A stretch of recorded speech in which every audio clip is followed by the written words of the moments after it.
নমস্কার। আজ ২১শে ফেব্রুয়ারি, আন্তর্জাতিক মাতৃভাষা দিবস। আমার নিবেদন বাংলা ভাষা উচ্চারিত হলে। শামসুর রহমান। বাংলা ভাষা উচ্চারিত হলে নিকানো উঠানে ঝরে রোদ, বারান্দায় লাগে জ্যোৎস্নার চন্দন।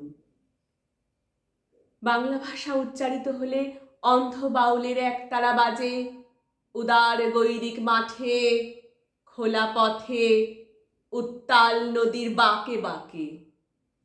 নদীও নর্তকী হয় যখন সকালে নতুন শিক্ষার্থী লেখে তার বাল্যশিক্ষার অক্ষর। কাননী কুসুম কলি ফোটে গোড়া খালের বাঁশি, হাওয়াকে বানায় মেঠো সুর, পুকুরে কলস ভাসে। বাংলা ভাষা উচ্চারিত হলে চোখে ভেসে ওঠে কত চেনা ছবি।